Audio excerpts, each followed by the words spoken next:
Astro Cafe'ye hoş geldiniz. Yeni bir haftada daha sizlerle birlikteyim. Ben Derviş Barbaros. 8-14 Haziran haftasını değerlendireceğim bu videoda sizler için. Önce her zaman olduğu gibi genel bir atmosfere bakacağız. Bazılarımız bu genel kısımları gereksiz bulabilir. Dileyenler doğrudan burcunu dinlerlerse de onlar adına daha kolay olacaktır. Bölümler kısmından diledikleri burcu dinlemeye geçebilirler ama genel atmosferi bilmekte, bu dönemde etrafımızda ne gibi olayların daha fazla görünür olacağını bilmekte de belli noktalarda bizim için fayda olabilir. Öncelikle ben o yüzden her zaman bir genel atmosferi, bu dönemde bizi ne gibi etkilerin bekleyebileceğini de sizlerle paylaşmaya çalışıyorum.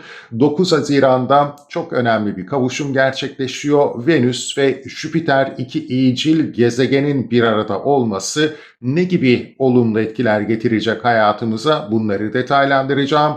10 Haziran'da Merkür-Satürn karesi söz konusu. Burada strateji yapmamız gerekebilir açıkçası. Daha yapıcı düşünmemiz, belki biraz hızlı düşünmekten kaçınmamız gerekebilir bu süreçte veya bazı yapısal sorunlara takıldığımızı gözlemleyebiliriz. Detaylandıracağım. 13 Haziran'da Venüs-Kiron karesi önemli. 29. derecede gerçekleşiyor. Kritik bir derece. Özellikle geçmişten taşıdığımız veya hayatımızda tekrara düşen konularla ilgili önemli bir etki yaratacağını belirtmekte fayda var ve Venüs ilişkilerle ilgili, parayla ilgili, o yüzden bilmekte fayda var. 13 Haziran Venüs Aslan Burcu'na geçiş yapıyor. Venüs'ün Aslan Burcu'na geçmesiyle birlikte hangi konularda daha iyicil etkiler gözlemleyebileceğiz hayatımızda, bunları da yine sizler için detaylandırıyorum ve hızlıca başlıyorum. 9 Haziran'da Venüs ve Jüpiter kavuşacaklar. Venüs ve Jüpiter Yengeç Burcu'nda kavuştukları için en temel anlamda bizler özellikle ev, yuva, aile, geçmişten gelen konular, özel hayatımız, ev, yuva, barınma, emlakla ilgili konularda oldukça pozitif etkiler alabiliriz. Özellikle bir ev alacaksak, bir yere taşınacaksak, tadilat yapacaksak, aile ilişkilerimizde de bazı konularda iyileştirme, belki de bu konularda bakış açılarımızı düzeltme, birbirimizi anlamaya ihtiyacımız varsa oldukça pozitif etkiler getirebileceğini söylemekte yarar var. İlişkilerimiz noktasında gerçekten de olumlu bir etki yaratabileceğini söyleyebilirim. Ben Yengeç Burcu 4. evi de temsil ettiğinden dolayı burada özel hayatı yapılandırma olarak da değerlendiriyorum ve burada da güzel etkiler alabiliriz aslında. Özellikle Koç burçları için, yükselen Koç burçları için de aile hayatı temelinde önemli pozitif destekler ortaya çıkabilecek diyebiliriz. En temel anlamıyla daha iyimser olacağımız, cömert olacağımız, ailevi ilişkilerimizde belirttiğim gibi birbirimizin dilinden çok daha iyi ve çok daha anlayışlı konuşabileceğimiz bir süreç olacaktır. Yengeç burcu tabii ki beslenmeyle de alakalı olduğundan dolayı bu dönemdeki ilişkilerimiz birbirimizi çok daha iyi hissettirebilir. Aile ilişkilerinde uzun zamandır o aradığımız desteği veya karşılanamayan ihtiyacımızın karşılandığını da gözlemleyebiliriz. Güven konuları da yine ön planda olacaktır. Belki ailemizi korumak, özel hayatımızı korumak veya özel hayatımızın şu anki durumunu muhafaza edebilmek için de güzel, şanslı etkiler alabileceğimizi söyleyebiliriz. Tabii ki yine evimiz ve yuvamızın bereketinin arttığını da gözlemleyebiliriz. Ev, yuva, aile, barınma konularında maddi genişlemeler, fırsatlar söz konusu olabilir. Belki bir emlakımız vardır, kiralamak istiyoruz, güzel bir gelişme olabilir veya bir yere taşınmak istiyoruz, bir yer kiralamak istiyoruz, satın almak istiyoruz. Bu konularda da şans bizden yana olabilir bu hafta içerisinde. Finansal alanda tabii ki Venüs ve Jüpiter baktığımız zaman eğer ikinci evimize denk geliyorsa özellikle Yengeç Burcu güzel pozitif etkiler alabileceğimizi de söyleyebiliriz. Finans demişken finansal astroloji açısından da ne gibi etkiler getireceğine bir bakalım. Bunlar hemen belirtiyorum bir yatırım tavsiyesi değildir. Sadece astrolojide bu kavuşum etkisine nasıl yorumlar yapılmış bununla ilgili bir değerlendirme yapacağım. Önümüzdeki süreci de aslında çok detaylı aktarmayacağım burada. Özellikle servet artışı olarak değerlendiriliyor. kredi ve genişlemeyi temsil ediyor finansal astrolojide bu kavuşum. Bir yükseliş trendi olarak da değerlendiriliyor. Tarihsel analizlere bakıldığı zaman bir döngü çalışması olarak dikkat çekiyor. Venüs-Jüpiter kavuşumda olduklarında aslında burada bir zirve noktası yaptığını ve yeni bir döngü, büyüme döngüsünün başladığını finansal astrologlar belirtiyor. Yeni bir aslında tohumlama döngüsü olarak da dikkat çektiğini belirtmekte fayda var. Gayrimenkul ve konut piyasası ön planda olacak. Tabii ki Yengeç burcunda bu etkiyi aldığımızdan dolayı fiyatlarda artışlar söz konusu olabilir. İnşaat sektörüyle ilgili önemli gelişmeler, belki bu alanda hızlanma söz konusu olabilir. Mülk edinme ihtiyacında da bir artış gözlemlenebilir bu süreçte. Diğer taraftansa yatırım aracı olarak daha güvenli limanlara yönelim söz konusu olacaktır. Bu da artık size ne daha güvenli geliyorsa o alana yönleneceğinizi düşündürebilir. Kredilerle ilgili daha kolay süreçler önümüzde olabilir bu süreçte. Geleneksel değerlere bir dönüş olarak da bunu değerlendirebiliriz aynı zamanda. Yani emtialara ya da belki de elle tutulur varlıklara yönelik yatırımlar söz konusu olabilir bu süreçte. Gümüşte belki bazı yükselişler gözlemlenebilir bu süreçte ama özellikle Jüpiter'in Aslan Burcu'na geçişiyle birlikte altının belki de bu süreçte daha fazla değer kazanabileceğini, Venüs'ün de yine Aslan Burcu'na geçişiyle birlikte altın değerinin yükselebileceğini söyleyebiliriz ama bu süreç tabii ki dünyadaki olaylarla da yine eş zamanlı ilerleyecektir. Bunlar sadece genel bilgiler, önümüzdeki döneme yönelik tahminler değil. Dünya astrolojisi açısından ulusal refah ve büyüme olarak adlandırılıyor aslında bu kavuşum. Ülkemiz açısından da umarım böyle etkiler gözlemleyebiliriz ama tabii ki Jüpiter'in Yengeç burcuna gelmesiyle birlikte bizler daha fazla enflasyonun büyüdüğünü, huzursuzluğun arttığını gözlemledik. O yüzden haritamızda farklı çalışıyor. Ülke haritamızda bu sadece yine genel bir betimleme, bu kavuşum enerjisini özellikle vergi yükümlülüklerinin hafiflemesi olarak da gözlemlenmiş etkisel anlamda. Toprak ürünlerinde özellikle tarım ve temel gıdalarda daha bol bir sürece de işaret ettiği gözlemlenmiş. Ülkesel anlamda da tarihsel bir örnek olarak Amerika'nın bağımsızlık haritasında güzel zenginlik sembolü olarak yine yer bulmuş. Dediğim gibi bunlar genel etkiler. Tabii ki Venüs ve Jüpiter yargıyla, hukuk sistemiyle ilgili olduğundan dolayı bu konularda daha fazla iyicil olarak belki önümüzde yer alabilir gündemimizde. Diğer taraftan Jüpiter'in dini kurumları, yapıları, kişileri temsil etmesiyle birlikte bu yapıların korunması, bu yapıların beslenmesi de gündemde olabilir. Sosyal barış, sosyal huzur temaları ve barış arayışı temaları yine bu dönemde daha fazla öncelikli konular olarak dikkat çekebilir. Denizlerdeki güvenlik, deniz yoluyla yapılan ticaret konuları ön planda olacaktır. Ve vatani konular, vatan savunması, milli değerler yine değer kazanacak bu süreçte. Meteorolojik açıdansa biraz daha nemli, belki verimli yağışlı ve hafif de serin bir hava koşulunu da beraberinde getirebilir Jüpiter ve Venüs'ün kavuşumu. 10 Haziran'da Merkür Yengeç burcunda ilerlerken Koç burcundaki Satürn'le bir kare açı gerçekleştiriyor. Bu da şu anlama gelebilir. Özellikle yine ev, yuva, aile, barınma konuları temelinde bizler bazı projelerimizi gerçekleştirmek isterken yapısal sorunlara takılıyor olabiliriz veya bu projelerimizi çok da sağlam temellendirmemiş ya da çok iyi stratejiler belirlememişsek sorunlara takılabileceğimiz, engellere takılabileceğimize işaret ediyor. Bu konuda biraz dikkat etmemiz gerekecektir. Gerilim olabilir açıkçası ailevi ilişkilerde bu süreçte.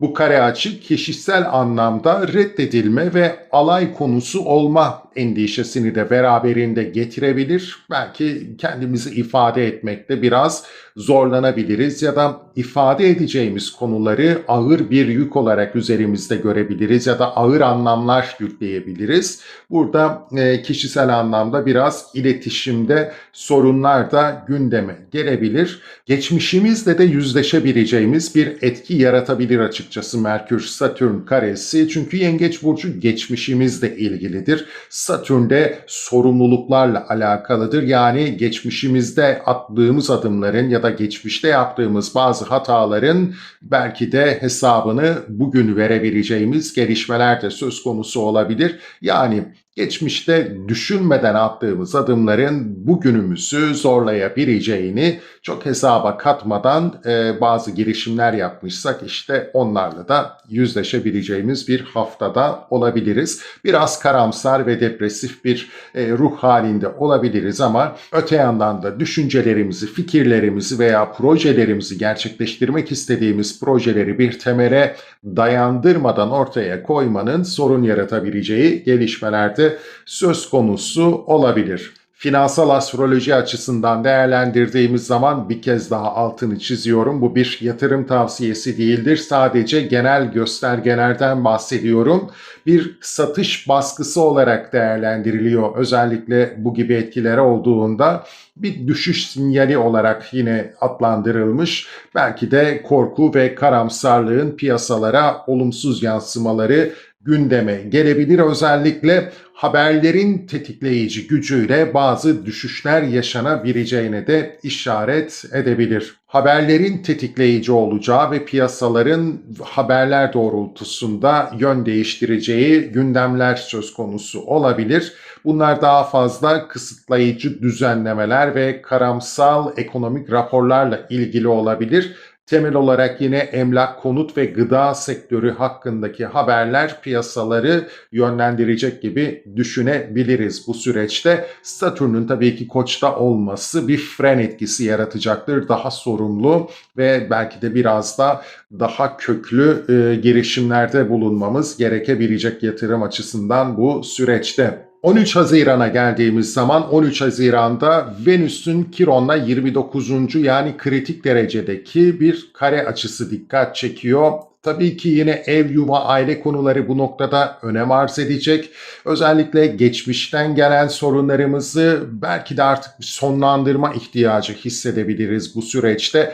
Kare açılar zorlayıcı olabilir ama aslında bizi harekete geçirme özelliği de taşırlar. İyicil bir etki olmasa da iyicil yöne yönlendirebileceğimiz bir enerjiden bahsedebiliriz. Eğer aile hayatımızda, ev, yuva, barınma konularımızda, özel hayatımızla ilgili konularda zaten Yengeç burcu tamamen geçmişimizle de alakalı olduğundan dolayı ve Kiron'da tekrar eden geçmişten gelen konulara da dikkat çektiğinden dolayı bu konularla ilgili bizler artık bir son kritik karar alabiliriz bu süreçte. Bu evliliğimizde olabilir, ailemizle ilgili ilişkilerimizde de olabilir. Bir ev değiştirme, yuva değiştirme, lokasyon değiştirme olarak da gözlemlenebilir. Artık bir dur deme ihtiyacı hissedebiliriz bu hafta ve o aradığımız dengeyi artık sağlamak isteyebiliriz bu konu başlıkları çerçevesinde. Şimdi Venüs aynı gün içerisinde Aslan Burcu'na geçiş yapıyor. Aslan Burcu hayattan keyif aldığımız konulara işaret eder. Sanatla ilgilidir, yatırımlarla ilgilidir, refahla ilgilidir, huzurla ilgili. Tabii ki 5. ev konuları çocuklarımızla alakalı, aşk hayatımızla alakalı, yaptığımız girişimlerle, yeteneklerimizle ilgilidir. Tüm bu konularda çok daha pozitif etkiler alabileceğimiz bir haftada da olabileceğimizi belirtmekte fayda var. Venüs bu konuları da iyileştirecektir. Şimdi Venüs'ün Aslan Burcu'na geçişini farklı açılardan değerlendirecek olursak da bizler bu dönemde daha fazla takdir ihtiyacı duyabiliriz. Daha fazla ilgi alaka isteyebiliriz. Daha fazla anlayış arayabiliriz etrafımızda. Belki bir diğer taraftan da sevdiğimiz kişilere karşı çok daha dürüst ve korumacı bir tavır içerisinde olabiliriz. Aşk hayatımızla ilgili olduğunu belirttik. Daha flörtöz bir enerjide kendini gösterebilir yine bu süreçte. Yine lüks harcamalar, konforumuza yönelik harcamalar daha fazla ön plana çıkabilir. Sanatsal alanda da yaratıcı bir enerjiyi tetikleyeceğini söyleyebiliriz. Özgüvenimizde bir artış söz konusu olabilir. Gölge yanları ise tabii ki aşırı gurur, ben merkezcilik olarak ve ya da hayranlık duyulmadığında ortaya çıkan agresiflik olarak da kendini biraz gösterebilir. Dünya astrolojisi açısından baktığımız zamansa tabii ki liderlerin diplomasi ve barış arayışı olarak bu dönem dikkat çekebilir. Savaşların azaldığını umarım ki gözlemleyebiliriz bu süreçte. Barışçıl çözümler daha fazla ön planda olabilir. Kraliyetle ilgili konular yine ön planda olacaktır. Sanat camiası ile ilgili konular, riskli konular, skandallar, spekülasyonlar yine daha fazla ön planda olabilir bu süreçte. Şimdi dilerseniz burçlarınız özelinde tüm bu etkileri değerlendirmeye geçelim. Sevgili yükselen koçlar ve koç burçları 8-14 Mayıs haftasını değerlendirmek üzere sizlerle birlikteyim. Şanslı bir haftadayız. Hangi alanlarda şansı yakalayabiliriz? Detaylarına geçmeden önce kanalıma abone değilseniz, abone olarak beni desteklerseniz sevinirim. Soru, yorum ve önerileriniz yanıtlanıyor biliyorsunuz. Yorumlar kısmına bıraktığınız takdirde Hype seçeneğini kullanarak videomun daha geniş kitlelere ulaşmasına yardımcı olabilirsiniz. Videolarımı beğeniyorsanız beğen tuşuna basarak hem beğeninizi hem de desteğinizi yine gösterebilirsiniz. Herkese şimdiden teşekkürlerimle. 9 Haziran'da çok önemli bir kavuşum var. Yengeç burcunda Venüs ve Jüpiter kavuşuyorlar. Yengeç burcu demek sizin için ev, yuva, barınma, emlak, ailevi konular, özel hayat ve geçmişle ilgili konular olarak dikkat çekebilir. Bu konular şanslı olduğumuz alan olacak sevgili yükselen koç burçları. Yani bir ev alacaksak, bir yere taşınacaksak, özellikle bir kredi bekliyorsak bu yönde güzel, olumlu gelişmelerle karşılaşabiliriz. Ailevi ilişkilerimizde bize iyi gelmesini artık ya da iyileşmesini istediğimiz, bazı dengelerin artık yerine oturmasını beklediğimiz gündemlerimiz varsa bu açıdan da yine pozitif destekler alabileceğimizi gayet net söyleyebiliriz. Tabii ki ev, emlak, belki alım satım gibi konularda, emlağa dayalı alım satım konularında da yine daha şanslı olabileceğimiz bir dönem bizi bekliyor olabilir bu hafta içerisinde. Venüs bir diğer taraftansa bizim para hanemiz, harcamalar hanemiz olarak dikkat çekiyor, temsil ediyor aslında bu alanı. Jüpiter ise 9. evi temsil ediyor. Yani yurt dışı bağlantılı konular, genişleme, büyüme, kendimizi geliştirme konularına işaret ediyor. Ailevi konulara bakış açımız, inancımız, ailevi konular, ev, yuva ile ilgili harcamalar konusunda da pozitif destekler alabileceğimizi söyleyebiliriz. Belki yurt dışına taşınma, yurt dışından alacağımız bir destek ya da eşimizin ailesinden alacağımız bir destekle bizim için bu dönemde şanslı koşulları gündeme getirebilir. Oldukça pozitif etkileri olduğunu belirtebiliriz. Çok sık karşılaşmadığımız Venüs ve Jüpiter kavuşum enerjisi temelde dediğim gibi ailevi ilişkiler, ev, emlak, yuva, barınma konularında bize farklı alanlardan avantaj sağlayacak, şans getirecek sevgili yükselen koç burçları. 10 Haziran'a geldiğimiz zaman Merkür ve Satürn karesiyle karşılaşıyoruz. Merkür de Yengeç burcunda zaten seyrine devam ediyor. Demek ki odak noktamız bu hafta ailevi konular olacak, ev, emlak, yuva, barınma, özel hayat konuları olacak. Şimdi Yengeç burcu geçmişle alakalıdır. Belki de geçmişte attığımız adımlar, düşündüklerimiz, söylediklerimiz, ortaya koyduğumuz düşüncelerimiz ya da gerçekleştirmek istediğimiz projelerimizin bize biraz sorumluluk yüklediğini gözlemleyebiliriz bu süreçte. Yani hızlı ilerlemişsek, çok düşünmeden bazı konuları dile getirmişsek ya da altı dolu olmayan bazı projeler peşinde koşmuşsak ya da söylemlerde de bulunmuşsak bu söylediklerimizin, bu girişimlerimizin sorumluluklarıyla bugün yüzleşmemiz söz konusu olabilir. O yüzden geçmişte neler yaptığımıza bir dönüp baktığımızda bu hafta onun bize yüklediği sorumluluklarla yüzleşmek durumunda kaldığımızı gözlemleyebiliriz. Bir diğer taraftansa günümüze bakacak olursak hani geçmişten ayrıştıracak olursak bu etkiyi de yine ailevi konularda, özel hayatla ilgili konuda, ev, yuva, emlak, barınmayla ilgili konularda da bazı sistemsel detaylara takıldığımızı da gözlemleyebiliriz. Büyüklerimizin belki bizi sınırlandırdığı, kısıtladığı veya aile yapısı içerisinde düşüncelerimizi ifade etmekte zorlandığımız ya da istediğimizi yapma noktasında sınırlandırıldığımız gelişmeler de söz konusu olabilir. Bir diğer taraftan da yine kendimizi ifade ettiğimiz takdirde alay konusu olabileceğimizi ya da çok da saygıyla karşılanmayacağımızı da düşünebiliriz. Biraz kendimizi sınırlandırmış da hissedebiliriz bu etki sayesinde.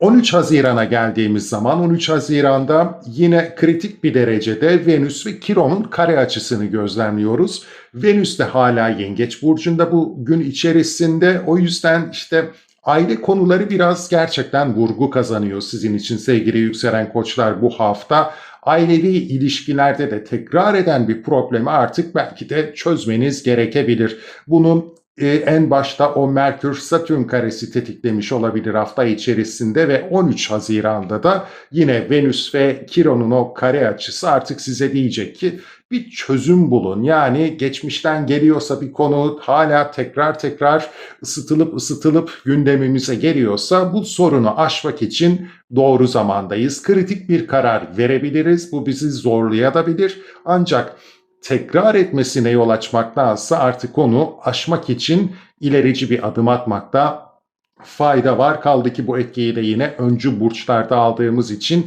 inisiyatif alarak biraz bu problemi, tekrar eden gündemi aşmak için kullanmamız gereken bir enerji. Aynı gün içerisinde Venüs Aslan Burcu'na geçiş yapacak sevgili yükselen Koç burçları. O yüzden de bizler artık aşk hayatımıza odaklanabileceğiz. Flört hayatımıza odaklanabileceğiz. Yani bizim için artık o yaz aşkları daha görünür olabilir bu süreçte. Çocuklarımızla ilgili konularda daha iyicil etkiler gözlemleyebiliriz. Kendimizi, yeteneklerimizi sergilerken daha rahat hissedebiliriz. Biraz ilgi, alaka, bekleyişimiz de artabilir bu süreçte. Yine daha görünür olmak isteyeceğiz. Yaratıcılığımızın yine daha gelişkin olduğunu gözlemleyebiliriz bu süreçte.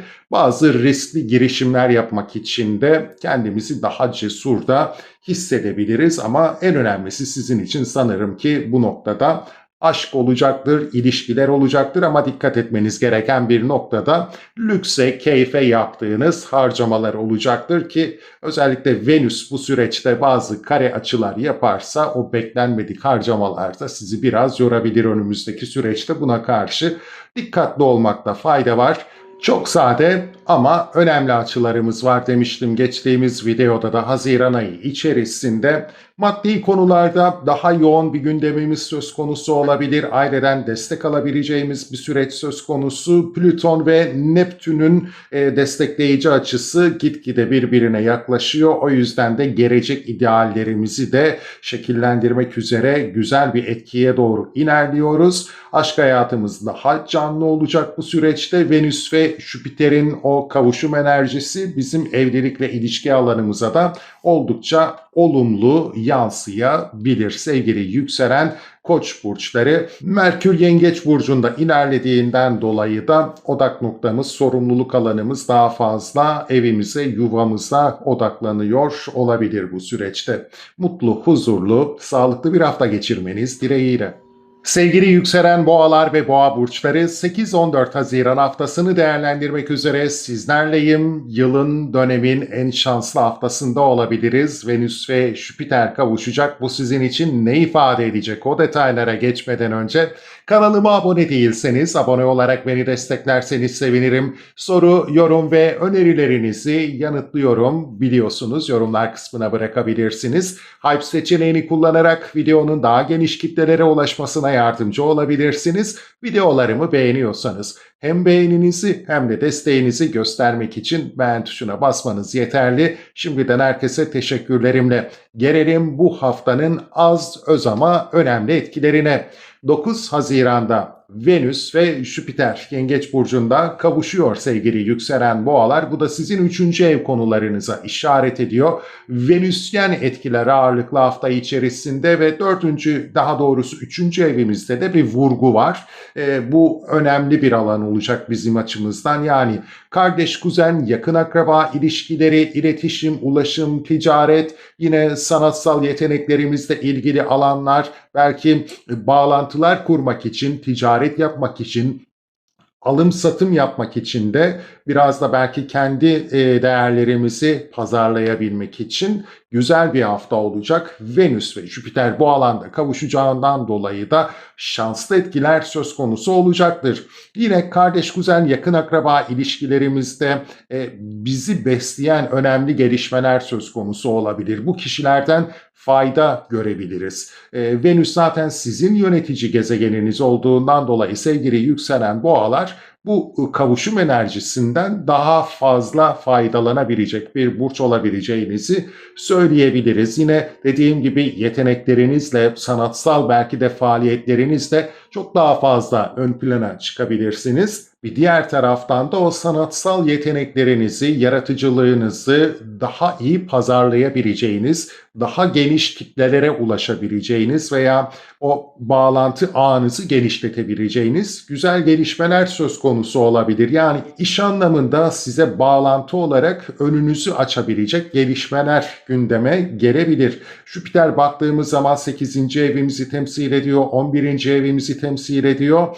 Demek ki bizler problemler varsa bunları da aşabileceğiz, dönüştürebileceğiz. Geleceğimizi şekillendirmek için de şanslı etkiler alabileceğiz gibi sevgili yükselen boğa burçları. Merkür de bu alanda seyrine devam ediyor. Yani Yengeç burcunda 3. evimizde bu konular bizim odak noktamız. Demek ki bizler tamamen network, bağlantı kurma, ticari girişimler yapma, işte belki de yeteneklerimizi pazarlayabilme, projelerimizi ortaya koyabilme açısından güzel etkiler alacağımız bir haftadayız. Odak noktamız bu olacak ama Satürn bizi biraz zorlayabilir bu noktada. Şu açılardan zorlayabilir. Yengeç burcu biraz geçmişle alakalıdır. O yüzden de işte o yakın akraba ilişkileri ya da az önce bahsettiğim iletişim, ulaşım, ticaret gibi konularda geçmişte yaptığımız girişimlerimizin hesaba katmadığımız sorumlulukları bizi biraz zorlayabilir. Perde arkasında bazı detaylar saklı kalmışsa o saklı detaylar stratejik bazı hatalar olarak günümüze yansıyabilir. Bu da bizi biraz sıkıştırabilir. Veya günümüze dönecek olursak da dediğim gibi arka planda neleri yapılandırmamız gerekliliğini çok hesaba katmadan, görmezden gelerek bazı girişimler yaparsak bu hafta bizi biraz zorlayabilir. Yine yakın akraba ilişkilerimizde de kontrol dışında bazı gelişmeler bizi ilişki anlamında da biraz zorlayabilir. Ya da şöyle bir durum da söz konusu olabilir açıkçası. Biraz ürkek de davranabiliriz. Kendimizi, düşüncelerimizi ifade ederken, duygularımızı ortaya koymaya çalışırken arka planda da biraz korkularımızla yüzleşme ihtiyacında olabiliriz. Çünkü bir noktada dalga geçirebileceğimizi, ciddiye alınmayacağımızı da düşünebiliriz. Buradan yola çıkarak da kendimizi ortaya koymaktan, düşüncelerimizi açıklamaktan da geri adım atabiliriz. Bunu bence yapmayın. Fikriniz neyse ortaya koyun ama bunun sorumluluğunu alarak adım atmanızda fayda olacaktır. 13 Haziran'a geldiğimiz zamansa kritik bir kare açı var. Yine gökyüzünde Venüs 3. evinizde ve Kiron'la bir kare açı yapıyor. Yine baktığımız zaman 3 ve 12. ev aksı aslında yine 3. ev konuları, yani o ailevi ilişkiler konusunun bizi zorladığını gözlemleyebiliriz. Aslında işte bunu biraz da Merkür-Satürn karesi tetiklemiş olabilir ve devamında Venüs ve Kiron karesi ile birlikte bizler geçmişten gelen o konuları artık iyileştirmek için kritik bir karar vermek durumundayız. Kritik bir adım atmak durumundayız. İyileştireceksek, bazı dengeleri sağlayacaksak ve bu durumun önümüzdeki yıllarda da önümüze tekrar gelmesini istemiyorsak adım atmak durumundayız. Kare açı stresli ama mutlaka olumlu yönde kullanabiliriz. Çünkü kare açılar bizi adım atmak için zorlayan açılardır. Eğer biz adım atarsak, bunu iyileştirirsek artık o geçmişin peşimizden gelen izlerini silmiş olabiliriz hayatımızdan ve önümüze yeni bir sayfada açabiliriz. Bu yeteneklerimizde, becerilerimizde, ticari faaliyetlerimizle ilgili de olabilir.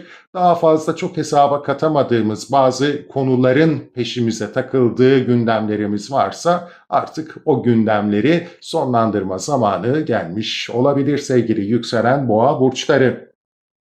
Ve Venüs Aslan Burcu'na geçiş yapıyor. Aile, özel hayat konularında daha hoş, daha anlayışlı, daha iyimser, daha denge odaklı olacağımız bir süreç başlayacaktır. Yine evimizde bir tadilat, bir yenileme yapacaksak bu güzel bir etki yaratacaktır. Hayatımızda evimizin konforunu artırmak için kullanabileceğimiz güzel bir dönemde olabiliriz. Aile hayatımızdan, kendi özel hayatımızdan çok daha huzur alabileceğimiz bir süreç olacaktır. İlişkilerimizde güzel dengeler olabilir. Ailevi sorumluluklarımızda da daha sağlıklı bir dönemden geçiyor olabileceğiz. Sevgili yükselen boğa burçları, Venüs zaten sizin yönetici gezegeniniz ve siz aile içerisinde, özel hayatınızda ev, yuva, emlak, barınma ile ilgili konularda daha iyicil etkiler alacağınız bir sürece giriş yapıyor olabilirsiniz. Gökyüzünün bu haftaki etkileri bu şekilde. Mutlu, huzurlu, sağlıklı bir hafta geçirmeniz dileğiyle.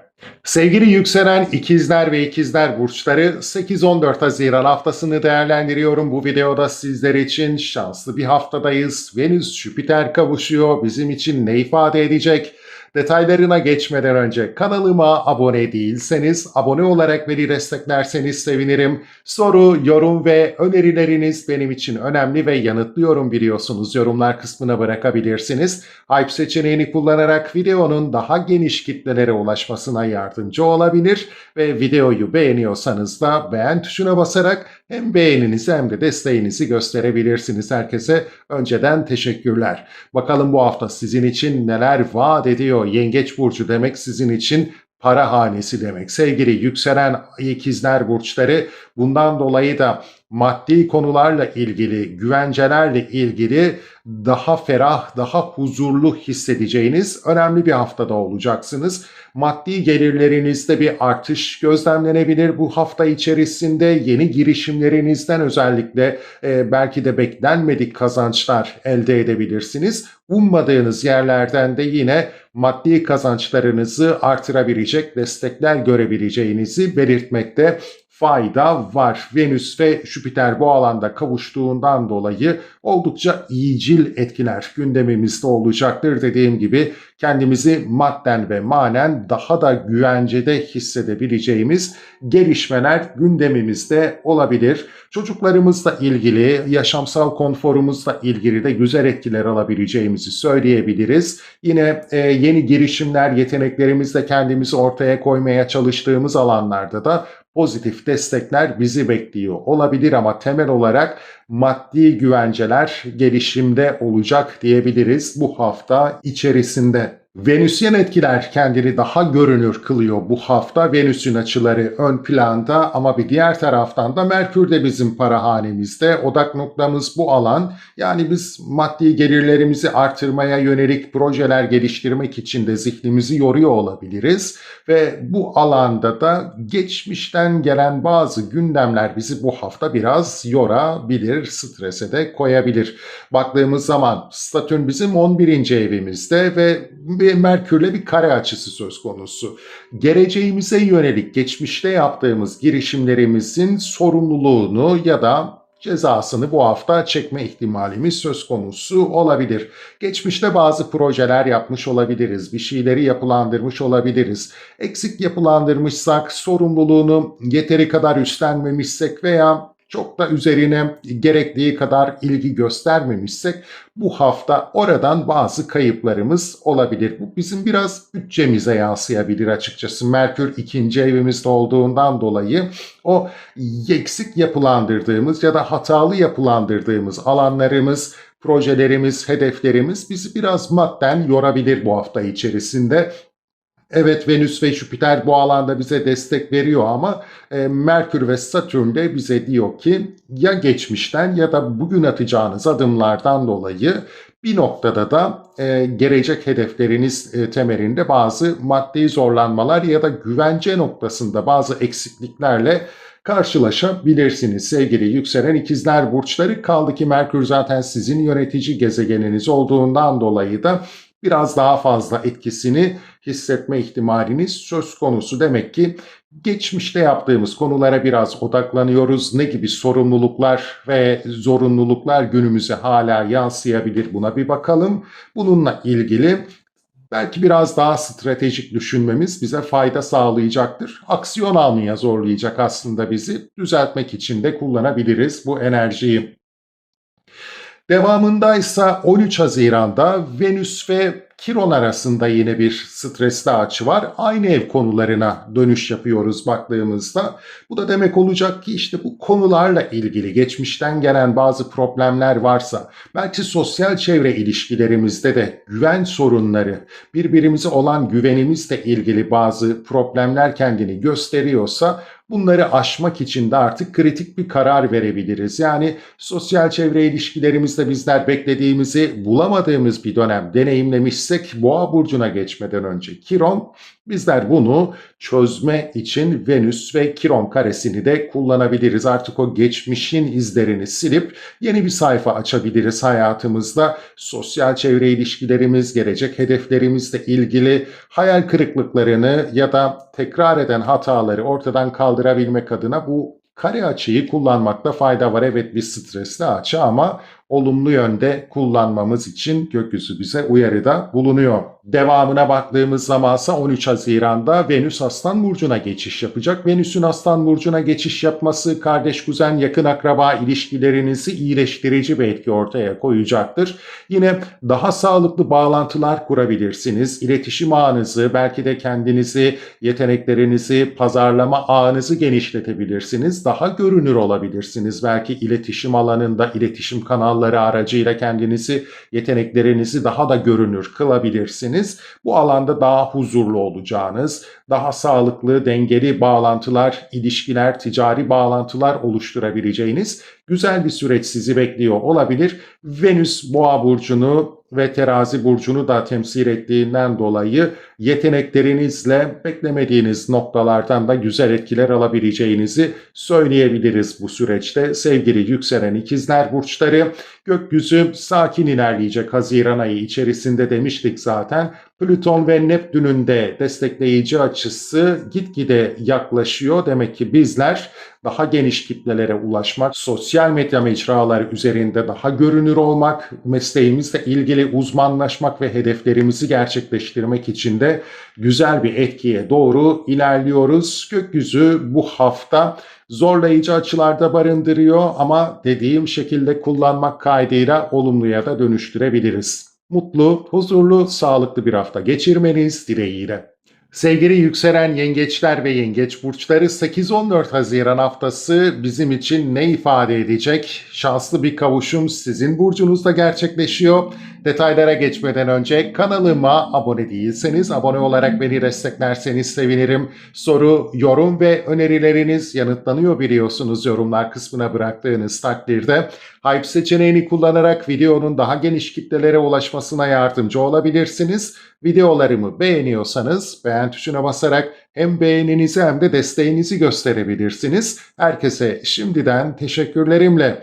Sizin burcunuzda Venüs ve Jüpiter kavuşuyor sevgili yengeç burçları. O yüzden de aslında kendinizi yenileyebileceğiniz, belki de fiziğinizle, görünüşünüzle etrafınıza ışık saçabileceğiniz güzel bir hafta sizi bekliyor olabilir öncelikle. Çünkü Venüs güzelliğinizi Jüpiter'le kavuştuğunda çok daha fazla ön plana çıkarabilir en temel anlamıyla. Etrafınıza ışık saçabileceğiniz, ilham verebileceğiniz güzel bir hafta olma ihtimali varken diğer taraftan da tabii ki şanslı enerjileri de üzerinize çekebileceğiniz güzel bir etkiden de bahsedebiliriz. Venüs bizim 11. evimizi, 4. evimizi temsil ettiğinden dolayı Jüpiter de 6 ile Baktığımız zaman 9. evimizi temsil ettiğinden dolayı da şunları söyleyebiliriz. Öncelikle geleceğimiz, evimizin, yuvamızın, ailemizin geleceği bizim için odak noktası olabilir.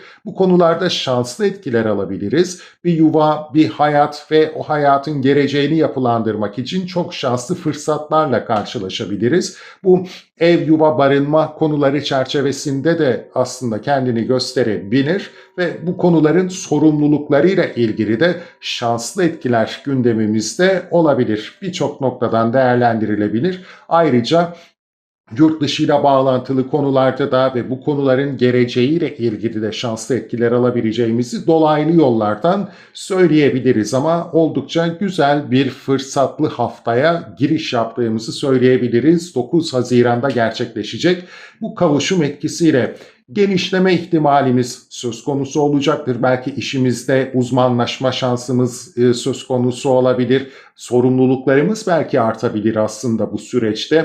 Bunu istiyor olabilirsiniz, istemiyor olabilirsiniz ama bu size şans da getirecektir kariyerinizle ilgili konularda ve mesleğinizin geleceğiyle ilgili, kariyer kazançlarınızla ilgili de güzel destekler verebilir sevgili yükselen yengeç burçları. O yüzden bu fırsatı değerlendirin, etrafınıza ışık yaymaya, kendinizi olabildiğince göstermeye de çalışın. Fırsatlar ayağınıza gelecektir bu hafta içerisinde.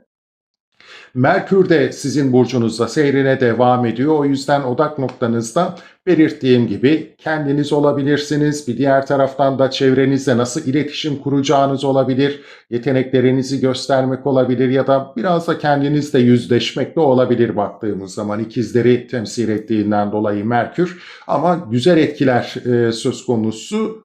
Bu etkileri biraz strese koyacak olan nokta ise Satürn'le yapacağı kare açı. 10 Haziran'da dikkat etmemiz gereken bir detay bu olacak. Özellikle mesleğimiz, kariyerimiz, toplumsal statümüz, imajımızla ilgili geçmişte bazı adımlar atmışsak ancak bunun sorumluluklarıyla çok fazla yüzleşmemişsek, onu biraz geri planda bırakmışsak, görmezden gelmişsek bu noktada bir yüzleşme haftası da olabilir. O geçmişin cezasını bugün ödeme olarak dikkat çekebilir bu açı. Bugüne gelecek olursak da yine kendimizle ilgili görmekten kaçındığımız, yüzleşmekten kaçındığımız, mesleğimizle ilgili yapılanma ya da kendimize yatırım yapma, bir şeyleri inşa etme noktasında çok yüzeysel kalmışsak, strateji eksiklerimiz varsa da bunlarla da biraz stresli bir şekilde baş etme ihtimalimiz söz konusu. Harekete geçirecek bir enerji evet biraz bizi zorlayabilir ama düzeltme şansı da verdiğini belirtmekte fayda var. O yüzden de düzeltebiliyorsak bazı şeyleri adım atmakta fayda olacaktır bu hafta. 13 Haziran'a gelecek olursak 13 Haziran'daysa yine kritik bir açımız var. Venüs ve Kiron kare açısı yine aynı konulara işaret ediyor. Demek ki kariyerimizle ilgili, toplumsal statümüzle ilgili ve kendimizle ilgili tekrar eden ve bizi üzen, yaralayan konular hayatımızda tekrar ediyorsa artık belki de buna bir dur deme zamanı geldi. Çünkü Kiron da burç değiştiriyor ve konular da değişecek hayatımızda demektir bu. O yüzden artık bu geçmişten gelen özellikle 10. ev konularıyla ilgili peşimizi bırakmayan, tekrar eden kronikleşmiş sorunlara bir sünger çekme zamanı geldiğine dikkat çekiyor. Venüs ve Kiron'un bu kare açısı maddi konular, ilişkisel anlamdaki konuları artık iyileştirmek adına bir kritik karar da verebiliriz, bir adım da atabiliriz. O yüzden bu açıyı da değerlendirmekte fayda var. Hem kariyeriniz, hem toplumsal statünüz hem de imajınızla ilgili sevgili yükselen yengeç burçları bir şeyleri düzeltmenin artık geçmişin peşinizden gelmesine dur demenin zamanı gelmiş olabilir. Ve hemen devamındaysa aynı gün içerisinde Venüs Aslan Burcu'na geçeceğinden dolayı maddi konularda da biraz daha rahatlayabileceğimiz bir süreç olacaktır. Konforumuza, lüksümüze, rahatımıza biraz yatırım yapma ihtiyacında olabiliriz bu süreçte. Ya da maddi olarak kendimizi daha huzurlu hissedebileceğimiz, daha varlıklı hissedebileceğimiz, belki geleceğimize yatırım yapacağımız, ev, emlak gibi konulara para harcayacağımız bir süreçte söz konusu olabilir. Gökyüzü destekleyici, Haziran ayı sakin geçecek demiştim geçtiğimiz videoda da ama sakin ve önemli açılarla karşımıza çıkıyor. Baktığımız zaman Plüton ve Neptün'ün açıları da artık gitgide birbirine yaklaştığından dolayı mesleki ideallerimizle ilgili de değişim, dönüşüm temaları kendini yavaş yavaş daha da güçlü hissettiriyor olabilir hayatımızda. Jüpiter yine çalışma hayatımızı da temsil ettiğinden dolayı bu haftaki o şanslı kavuşum çalışma alanımızda da güzel etkileri beraberinde getirecektir. Mutlu, huzurlu, sağlıklı bir hafta geçirmeniz dileğiyle. Sevgili yükselen aslanlar ve aslan burçları 8-14 Haziran haftasını değerlendirmek üzere sizlerle birlikteyim. Gökyüzünde çok şanslı bir etki var bu hafta. Siz bu etkiyi hangi konu başlıklarında hissedeceksiniz? Detaylarına geçmeden önce kanalıma abone değilseniz abone olarak beni desteklerseniz sevinirim. Soru, yorum ve önerileriniz her zaman yanıtlanıyor. Yorumlar kısmına bırakabilirsiniz. Hype seçeneğini kullanarak videonun daha geniş kitlelere ulaşmasına yardımcı olabilirsiniz. Videolarımı beğeniyorsanız da beğen tuşuna basarak hem beğeninizi hem de desteğinizi gösterebilirsiniz. Herkese şimdiden teşekkürlerimle. Venüs ve Jüpiter kavuşuyor bu hafta. 9 Haziran'da az öz etkiler ama önemli etkiler barındırıyor bu hafta. Jüpiter zaten sizi 12. evde koruma kalkanının altında tutmaya devam ediyor ve çok az kaldı sizin burcunuza geçecek Jüpiter ve artık kendinizi çok daha şanslı hissedebileceksiniz. Yengeç burcundan çok daha pozitif etkiler güçlü bir şekilde ortaya çıkacak aslında sizin burcunuza geçtiği zaman Jüpiter. O yüzden de yengeç burçlarına kıyasla çok daha şanslı bir enerji sizi karşılayabilir bu süreçte.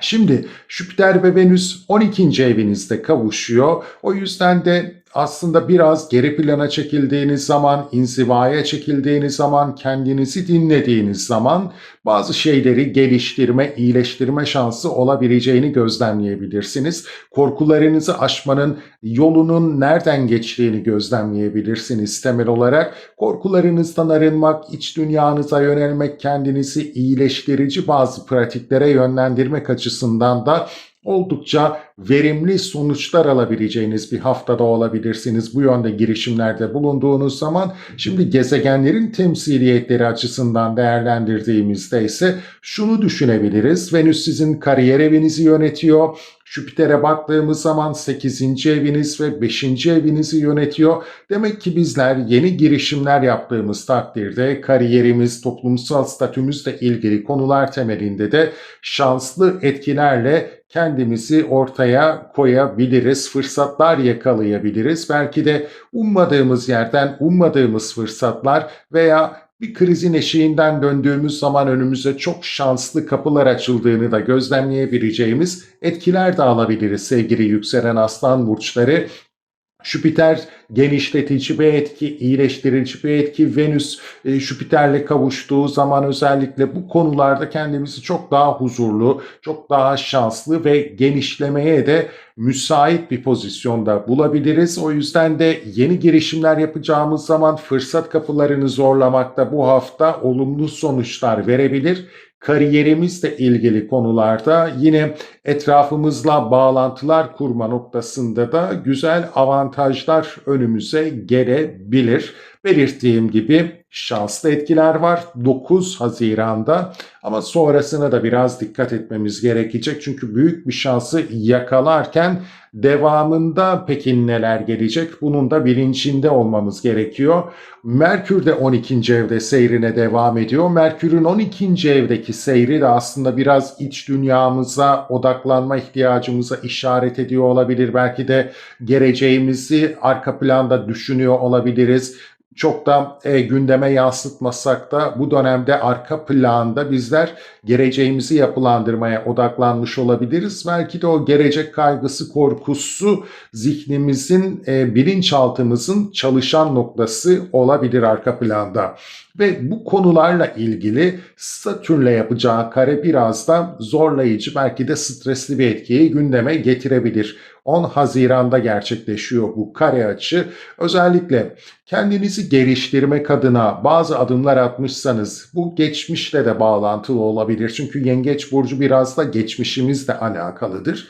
Geçmişte attığımız bazı adımlar ve sorumluluğunu aslında çok da %100 üstlenmediğimiz bazı adımların o sorumluluk kısmındaki belki de hesabı ödeme zamanı gelmiş olabilir bizim açımızdan. Sevgili yükselen aslan burçları, özellikle yurt dışına taşınmışsak, yurt dışı bağlantılı girişimlerimiz olmuşsa, meslekte yükselmek için bazı adımlar atmışsak ama belirttiğim gibi ya bazı yapılanmaları eksik bırakmışsak, es geçmişsek, çok sağlam temeller atmamışsak, hızlıca aklımızda olanı projelendirmek için hareket etmişsek, bu eksik bıraktığımız, tamamlamadığımız detaylar biraz bizi günümüzde zorlayabilir. Yani o zaman almadığımız sorumluluklar ya da es geçtiğimiz bazı köklü adımlar bizim bugün zorlanmamızı beraberinde getirebilir. Bunların aslında ileride önümüze bir belki de zorlayıcı faktör olarak çıkacağını düşünmeden hareket etmişsek işte o yüzleşmeyi de yaşayabiliriz. Bu dediğim gibi meslekte yükselme de olabilir, yurt dışına yönelik bazı girişimler yapmışsak bunlar da olabilir. Hayata bakış açımız da olabilir, yaşam felsefemizde de olabilir ama bir noktada artık o geçmişte ihmal ettiğimiz detayları bugün artık tamamlamanın zamanı geldiğini, o sorumlulukla yüzleşmenin zamanı geldiğini gözlemleyebiliriz. Merkür zaten 12. evde konumlanmış durumda. İşte tam da göremediğimiz ya da bilinçli olarak görmediğimiz bazı detayların artık kendini görünür kılma ihtiyacı olduğunu ve bununla yüzleşme ihtiyacında olduğumuzu görebileceğiz. Geçmişten bağlantısız, günümüz odaklı düşünecek olursak da geleceğimize yönelik projelerimizle ilgili görmezden geldiğimiz detayların sorumluluğunu alma zamanı olduğuna işaret ediyor gökyüzü. Çok daha stratejik ve köklü adımlar atmanın zamanı geldiğini işaret ediyor. Özellikle de projelerimizi gerçekleştirmek istiyorsak bu süreçte.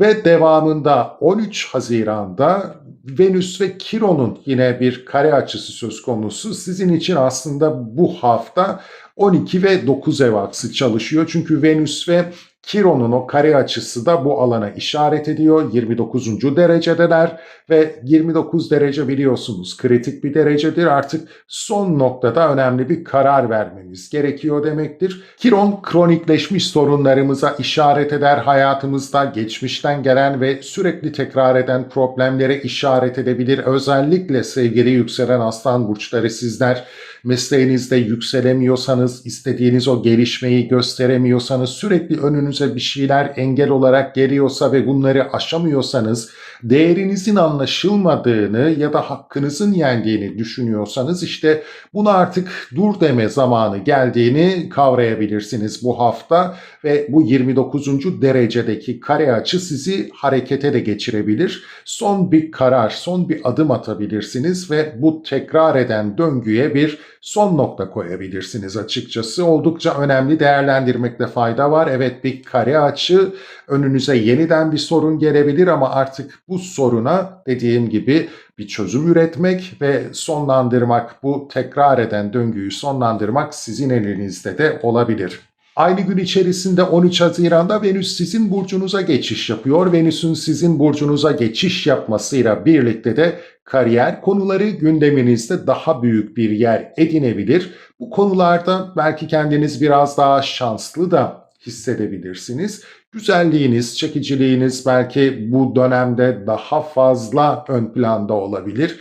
Fiziksel görünüşünüze biraz daha fazla odaklanma ihtiyacı duyabilirsiniz. Kendinizi nasıl daha huzurlu hissedersiniz? Buna odaklanabilirsiniz. Bu yönde girişimlere odaklanabilirsiniz. Yine kardeş, kuzen, yakın akraba, yeteneklerinizi sergileme, yeteneklerinizi pazarlama konuları da gündeminizin ana maddeleri olabilir ama yeteneklerinizle de zaten dikkat çekebileceğiniz önemli bir döneme giriş yapmış olduğunuzu da belirtmekte fayda var. Özellikle bu konuları kariyerle bağdaştırıp harmanlayarak ön plana çıkardığınız takdirde daha da yıldızınızın parlayacağını söyleyebiliriz. Zaten Jüpiter de yine sizin burcunuza geçiş yapacak önümüzdeki günlerde sevgili yükselen aslan burçları. Artık şans kapınızı çalmak için geri sayıma başladı diyebiliriz. Gökyüzü belirttiğim gibi az, öz ama önemli etkiler barındırıyor bu haftada. Umarım kariyerle ilgili konularda, gelişimle ilgili konularda bu etkileri olumlu şekilde yönlendirebilirsiniz. Mutlu, huzurlu, sağlıklı bir hafta geçirmeniz dileğiyle. Sevgili yükselen Başaklar ve Başak Burçları 8-14 Haziran haftası önemli fırsat kapılarını bizim için aralayabilir. Bu detaylara geçmeden önce kanalıma abone değilseniz abone olarak beni desteklerseniz sevinirim. Soru, yorum ve önerileriniz yanıtlanıyor. Devamlı olarak yorumlar kısmına bırakabilirsiniz. Hype seçeneğini kullanarak videonun daha geniş kitlelere ulaşmasına yardımcı olabilirsiniz. Videolarımı beğeniyorsanız beğen tuşuna basarak hem desteğinizi hem de beğeninizi gösterebilirsiniz. Herkese şimdiden teşekkürlerimle gelelim bu haftanın o muhteşem etkilerini açıklamaya. Çünkü Yengeç burcunda Venüs ve Jüpiter kavuşuyor. Bu da sizin 11. evinize işaret ediyor sevgili yükselen Başak burçları. Demek oluyor ki bizler gelecek hedeflerimiz, hayallerimiz, sosyal çevre ilişkilerimiz, kariyer kazançlarımız noktasında büyük fırsat kapılarının önümüze aralandığını gözlemleyebiliriz. Yani arkadaş çevremizden güzel destekler alabiliriz. Kariyer kazançlarımızın belki arttığını gözlemleyebiliriz. Bir diğer taraftan da aslında geleceğimize yönelik hedeflerimizle ilgili bir yapılanma içerisindeysek o alanda da daha akışında da kendimizi daha huzurlu ve şanslı hissettiğimiz gelişmelerle de karşılaşabiliriz. Temel olarak böyle güzel bir etki karşımıza çıkıyor. Venüs baktığımız zaman 9. evinizi temsil ettiğinden dolayı ve para hanenizi temsil ettiğinden dolayı da yine burada demek ki bizler hem mesleki gelişim noktasında geleceğe yönelik fırsatlar yakalayabiliriz hem de zaten az önce de dediğim gibi kariyer kazançlarıyla ilgili de şanslı bir haftada olabiliriz. Sevgili yükselen Başak burçları, gökyüzü nihayet umarım sizin yüzünüzü güldürür bu hafta. Çünkü biliyorum birçok Başak Burcu takipçim zorlu bir dönemden geçiyor ve bu söylediklerime inanmakta dahi zorlanabiliyorlar. Ama gökyüzü destekleyici etkiler barındırıyor bu hafta. Tabii ki yine biraz stresli açılarımız da mevcut. Bunlar da hayatın gerçekleri. İlerlediğimiz zaman Merkür'ün de Yengeç Burcu'nda seyrettiğini gözlemliyoruz. Merkür'ün de bu alandaki konumlanması, ilişkilerimize odaklandığımız, sosyal çevre ilişkilerimizde belki daha sosyal olduğumuz, yine zihnimizi geleceğimize ve kariyer kazançlarımıza odakladığımız bir süreçte olabileceğimizi bizlere düşündürebilir. Ama bu noktada daha fazla kariyer odaklı gibi duruyoruz ve belki de kariyer alanımızdaki problemlere odaklanma ihtiyacı duyabiliriz. Şimdi Merkür ve Satürn 10 Haziran'da birbirlerini kare açıyla görecektir. Geleceğe yönelik bazı yatırımlar yapmışsak sevgili yükselen Başak burçları, ancak bizler burada elimizde olmayan paralarla, maddi kazançlarla bir yerden alacağımız bir desteğe güvenerek, bir pasif gelire güvenerek, ortak gelir giderlerimize güvenerek bir yapılanma içerisine girmişsek ve aslında burada da bazı detayları ya da sorumlulukları göz ardı etmişsek biraz zorlanabiliriz. O sorumluluklarla yüzleşme ihtiyacımız olabilir. Ya da günümüz odaklı düşünürsek, geleceğe bir yatırım yapacaksak çok iyi bir strateji yapmamız gerekliliğine işaret ediyor ki o hedefimizi gerçekleştirebilelim. Sağlam maddi temeller üzerine inşa edebilelim sevgili yükselen Başak burçları. Strateji yapın diyor bize gökyüzü, ama özellikle de geçmişten gelen bazı maddi yükümlülüklerimiz varsa, işte alacak verecek, nafaka, kredi, bir pasif gelir, ortak gelir giderler söz konusuysa ve bu alanda da bazı eksikliklerimiz varsa, geçmişten gelen üzerini örttüğümüz ya da bir şekilde o sorumluluğumuzu yerine getiremediğimiz detaylar varsa Bu hafta biraz başımızı ağrıtabilir. O ihmal ettiğimiz detayların gün yüzüne çıktığını ve bunlarla yüzleşmek durumunda kaldığımızı gözlemleyebiliriz. Bir diğer taraftan da belki geleceğimizi şekillendirirken, fikrimizi ifade ederken çok ciddiye alınmayabileceğimizi de düşünebiliriz. Bu sadece bir diğer alternatif yorum olarak ifade edilebilir. Öte yandan baktığımızda ise 13 Haziran'da önemli bir kare açı söz konusu. Neden diyecekseniz Venüs-Kiron kare açısı yine 11 ve 8'e aksına işaret ediyor. Venüs Yengeç burcundan çıkmadan önce bize diyor ki sosyal çevre ilişkilerinizle ilgili problemleriniz varsa, geleceğe yönelik projelerinizle ilgili bazı maddi ya da kriz niteliğinde tekrar eden sorunlarınız varsa artık bunlara bir dur demenin zamanı geldi ve bu tekrara düşen durumları, döngüleri artık sıfırlama zamanı geldi diyor. Çünkü artık Kiron da Boğa burcuna geçiş yapacak. Yani bu alandan çıkmadan bizler 29 derecede Venüs'ün kare açısıyla artık o temizliği yapma ihtiyacı duyabiliriz. Meslekte gelişim, bir diğer taraftansa yine maddi konularda problemler, tekrar eden bazı kronik konular gündemimizi meşgul ediyorsa buna dur demenin zamanı gelmiş olabilir artık. Bunu durdurarak geleceğe daha yeni bir sayfa açarak ilerleme zamanı gelmiş olabilir. Stresli bir açı ancak dediğim gibi aksiyona geçirmek için stres yaratıyor bizler üzerinde. Mutlaka olumlu yönde kullanmanın size faydası olacağını gözlemleyebilirsiniz.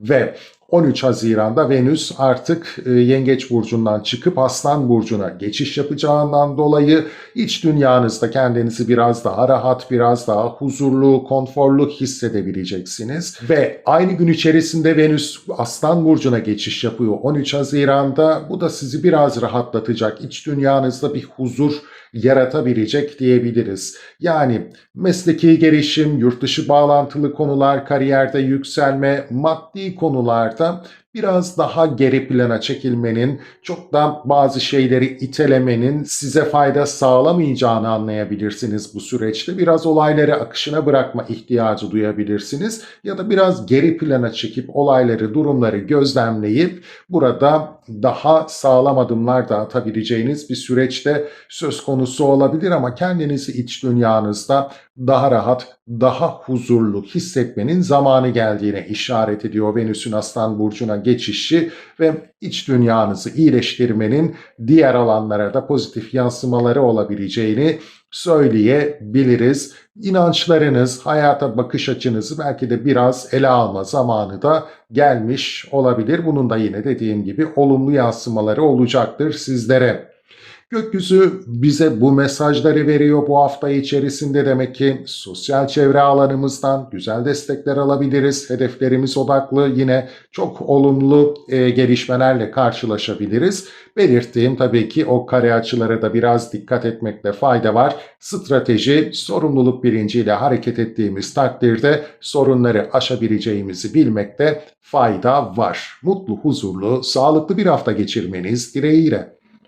Sevgili yükselen teraziler ve terazi burçları 8-14 Haziran haftasına gelmiş bulunuyoruz. Güzel pozitif destekler barındırmakla birlikte ufak tefek dikkat etmemiz gereken detaylara da işaret ediyor bu hafta. O detaylara geçmeden önce kanalıma abone değilseniz abone olarak beni desteklerseniz sevinirim. Soru, yorum ve önerileriniz her zaman yanıt buluyor. Bırakabilirsiniz yorumlar kısmına.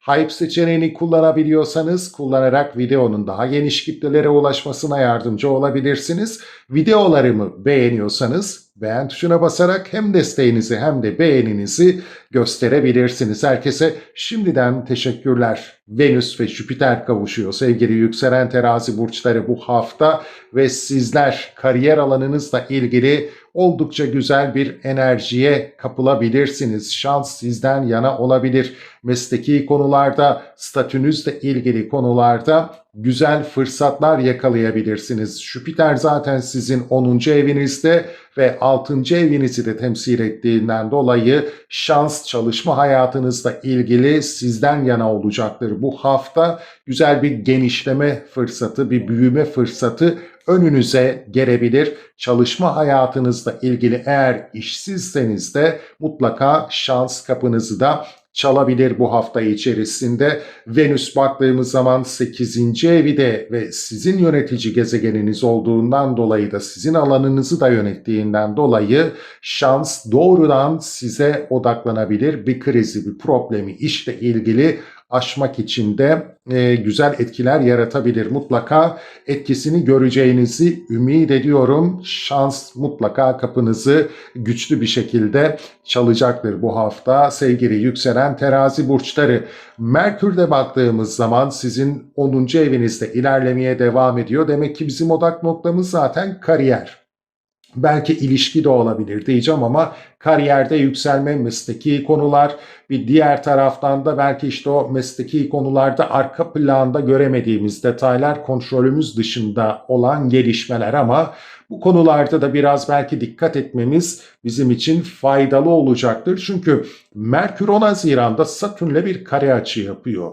İş alanımızda rekabet söz konusuysa ve bizler geçmişte bazı adımlar atmışsak bu konular temelinde ortaklı işler olarak da değerlendirebiliriz aynı zamanda ve yeterince sorumluluk almamışsak ya da bazı yapısal, sistemsel detayları göz ardı ederek ilerlemişsek işte onun biraz ceremesini şu günlerde çekebiliriz. Yani o geçmişte es geçtiğimiz detaylar bugün yüzümüze vurulabilir. Buna dikkat etmeniz gerekebilir. Özellikle dediğim gibi rakiplerinizi atlatmak için bazı adımlar atmışsanız rakiplerinizin o açığınızı bulma ihtimali var. Buna karşı dikkatli olmakta fayda var sevgili yükselen terazi burçları.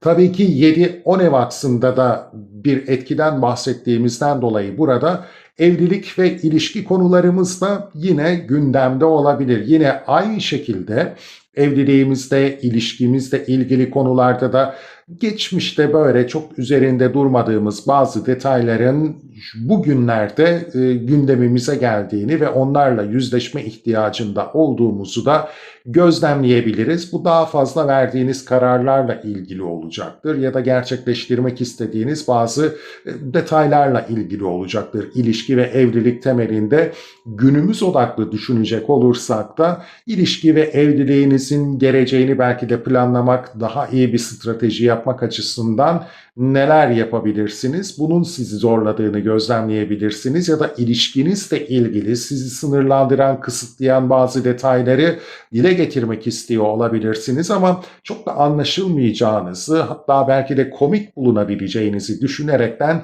geri adım atmaya da meyilli olabilirsiniz. Korkmayın, kendinizi ifade edin. Yapıcı olduğunuz takdirde iyi bir planlama, iyi bir strateji belirleyerek kendinizi ifade ettiğiniz takdirde sizden yana olumlu etkiler kendini gösterecektir sevgili yükselen terazi burçları. 13 Haziran'a geldiğimiz zaman 13 Haziran'da yine kritik, önemli bir kare açı söz konusu ve aynı evlerde. O yüzden bizim için ilişki, evlilik, rekabetli olduğumuz konular, kariyer içerisindeki çekişme detayları, ortaklı işlerle ilgili baktığımızda tekrar eden problemler varsa hayatımızda geçmişten gelmiş ama hala bir türlü aşamamış olduğumuz ve sürekli bir döngü sürecinde gündemimize gelen konuları artık aşmanın zamanı geldiğine işaret ediyor gökyüzü sevgili yükselen terazi burçları. Çünkü artık Kiron Boğa burcuna geçmek üzere ve Venüs'te yapacağı bu kare açıda zaten sizin temelinizde, yani Venüs'ün yönetici gezegeniniz olması sebebiyle sizin temelinizde bazı problemleri aşmanın zamanı geldiğine ciddi bir vurgu yapıyor. Artık geçmişe bir sünger çekme zamanı geldi. O döngüleri, artık o zinciri kırma zamanı geldiğine işaret ediyor. Zaten 10 ve 7 ev aksında gerçekleştiği için de ilişki ve evlilikle ilgili tekrar eden sorunlara bir dur deme zamanı geldiğini söyleyebiliriz. Bu evet stresli bir açı, ancak o stres sizi harekete geçirecektir ve olumlu değerlendirmeniz sizin için fayda yaratacaktır diyebiliriz. Evet, zorlu ama mutlaka olumlu yönde etkileri olacaktır. Kritik bir karar olacak. Hayatınızda dönüm noktası niteliği de taşıyacaktır. Belki de ilişkinizle ilgili beklemediğiniz kritik bir olayda sizi belki de o tekrar eden sorunları artık bitirme noktasına getirebilir diyebiliriz. Aynı gün içerisinde Venüs artık Aslan Burcu'na geçiş yapacak. Venüs'ün Aslan Burcu'na geçmesiyle birlikte de bizler sosyal çevre ilişkilerimizde daha da bir iyileşme gözlemleyebiliriz. Yakın arkadaşlarımızla ilişkilerimizde daha güzel etkiler alabiliriz. Belki onlardan güzel destekler görebiliriz. Problemlerimizi çözmemize yardımcı olabilirler. Bu alanda daha görünür olabiliriz, daha huzurlu hissedebiliriz kendimizi. Gelecek hedeflerimize ve hayallerimize odaklanmak bizi daha da mutlu kılabilir. Bu süreçte yine olumlu etkiler almaya açık olabiliriz ve kariyer kazançlarımızla ilgili konularda da daha olumlu bir akış içerisinde olabiliriz. Sevgili yükselen terazi burçları. Gökyüzü Haziran ayı içerisinde geçtiğimiz videoda da belirttiğim gibi az ama öz etkiler barındırıyor. O yüzden özellikle bu haftaki o Jüpiter-Venüs şans kapısının aralandığını gözlemleyin. Bu fırsatı mutlaka kullanmaya çalışın. Umarım önünüze de şans kapılarının açıldığı güzel bir hafta olur. Mutlu, huzurlu, sağlıklı bir hafta geçirmeniz dileğiyle. Sevgili yükselen akrepler ve akrep burçları 8-14 Haziran haftasında bizi neler bekliyor? Büyük bir şans kapısı önümüze aralanacak ama dikkat etmemiz gereken küçük detaylar da var. Bizi harekete geçirecek. Tüm bunları detaylandıracağım ama o detaylara geçmeden önce kanalıma abone değilseniz abone olarak beni desteklerseniz sevinirim. Soru, yorum ve önerileriniz her zaman yanıt buluyor. Bırakabilirsiniz yorumlar kısmına. Hype seçeneğini kullanarak videomun daha geniş kitlelere ulaşmasına yardımcı olabilirsiniz ve videolarımı beğeniyorsanız beğen tuşuna basarak hem desteğinizi hem de beğeninizi gösterebilirsiniz. Herkese şimdiden teşekkürlerimle bir şans kapısı aralanıyor. Venüs ve Jüpiter 9 Haziran'da kavuşuma geçiyor. Kavuşacaklar ve sizin 9. evinizde kavuşacaklar sevgili yükselen akrep burçları. Bu da mesleki konularda özellikle etkisini gösterecektir öncelikle. Bu belki size biraz ekstra bir sorumluluk da getirebilir. Bir yükseliş getirebilir, bir terfi getirebilir. Yurt dışı bağlantılı konularda önünüze güzel, belki de çok olumlu şans kapılarının açıldığını da gözlemleyebilirsiniz. Beklemediğiniz alanlarda, rekabet içeren konularda da şansın sizden yana olduğunu da gözlemleyebilirsiniz. Güzel bir etki, mesleki alanda dediğim gibi bir gelişim getirmekle birlikte yurt dışında yabancılarla olan ilişkilerde, sosyal medya girişimlerinizde de size şans ve avantaj getirecek güzel bir etki. Mutlaka değerlendirin. Önünüzde, etrafınızda ne gibi fırsatlar var? Özellikle bu hafta 9 Haziran'da bunları yakalamaya çalışın. Gözünüzü dört açın derim. Çünkü gelişme ve genişleme fırsatı tam da 9. evde olduğundan dolayı daha da güçlü vurgulanacak sizin hayatınızda. Mutlaka pozitif yönde kullanın. Jüpiter'e baktığımız zaman sizin para hanenizin yönetici gezegeni, 5. evinizin yönetici gezegeni, yani yeni girişimler yaptığımız zaman da para hanemizde kendimizi gösterebilme alanındaki şansımız da ikiye katlanabilir açıkçası. Bu güzel kavuşumla birlikte mesleki konularda, maddi konularda şans bizden yana olacak. Rekabet söz konusuysa o rekabetin kazananı da yine siz olabileceksiniz sevgili yükselen akrep burçları. Merkür de bu alanda seyrine devam ettiğinden dolayı bizim odak noktamız demek ki mesleki konularda yükselme, hayata bakış açımız, yaşam felsefemiz, o uluslararası ilişkiler, yurt dışı bağlantılı konular, işte sosyal medya girişimlerimiz olacak. Tüm bunlara işaret ediyor gökyüzü. Ancak 6. evimizdeki Satürn'ü kare açıyla görecek Merkür. Bu da baktığımızda 10 Haziran'a denk geliyor. 10 Haziran'da bu güzel şanslı etkinin ardından biraz da geçmişimizle yüzleşme ihtimalimiz söz konusu.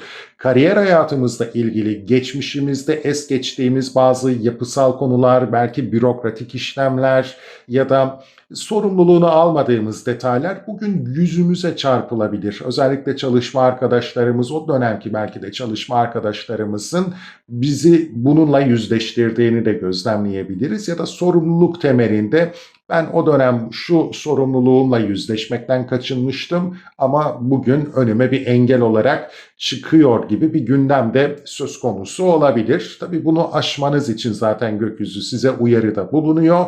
Günümüz temelinde düşüneceksek de çalışma arkadaşlarımızla ilişkilerimiz, mesleki konulardaki yükselişimizle ilgili kendimizi ifade etmek ya da çalışma arkadaşlarımızla ilişkilerimizi iyileştirmek adına belki de kendimizi ifade etmekten biraz çekince duyabiliriz ki siz aslında düşüncelerinizi doğrudan söyleyen bir burçsunuz ama belki yapısal ya da nasıl diyelim sistemsel etkiler nedeniyle bazı fikirlerinizi gizli tutmak isteyebilirsiniz ama stratejik davranmak faydalı olacaktır. Yani doğru bir stratejiyle yine de kendinizi ifade edebilirsiniz. Yanlış anlaşılmaktan korkmayın. İyi yapılandırın söylemlerinizi, nereye gidebileceğini iyi düşünerek, denetleyerek söylerseniz, ifade ederseniz mesleki konularda yine size faydası olacaktır. Zorlu, stresli bir açı olsa da. 13 Haziran'a geldiğimiz zaman 13 Haziran'da Venüs ve Kiron'un da bir kare açısı söz konusu. Yine aynı ev konuları dikkat çekiyor. Demek ki odak noktamız bizim 9. ev ve bir diğer taraftan da 6. ev, yani çalışma hayatı odaklı etkiler alacağımızı temelde söyleyebiliriz sevgili yükselen akrep burçları. Burada dikkat etmemiz gereken detaysa geçmişten gelen ve günümüzde de devam eden mesleki konular, meslekte yükselme ile ilgili konulara artık bir dur demenin zamanı geldiğini çok daha net kavrayacağız. Özellikle çalışma arkadaşlarımızla ilişkilerimizle ilgili ya da sistemleri yöneten kişilerle ilişkilerimizle ilgili de biraz artık önümüze engel olarak gelen kişileri de artık hayatımızdan çıkarma zamanı geldiğini düşünebiliriz. Çalışma hayatımızda tekrar eden kronikleşmiş döngüler varsa buna da dur deme zamanının geldiğini daha da net gözlemleyebiliriz ve bir sünger çekme ihtiyacı da duyabiliriz. Venüs zaten sizin 12. evinizi de yönettiğinden dolayı o kontrolünüz dışında gelişen olaylar döngüsel olarak hayatınıza yansıyorsa bunu durdurma zamanı geldiğini daha net göreceksiniz ve aksiyon almak isteyebileceksiniz. Aynı gün içerisinde Venüs Aslan Burcu'na geçtiğinden dolayı da mesleki konularda belki de bir kadınsanız kadın olarak da o dişiliğinizle daha da fazla dikkat çekebileceksiniz. Mesleki konularda daha huzurlu hissedeceksiniz. Yaratıcılığınızla kendinizi daha da görünür kılabileceksiniz. Venüs Aslan Burcu'nda güzel bir etki yaratacaktır. Belki yine evlilik, ilişki konuları gündeminizde olabilir. İş ortaklıkları gündeme gelebilir bir diğer taraftan da. Çünkü Boğa burcu 7. evinizi yönetiyor.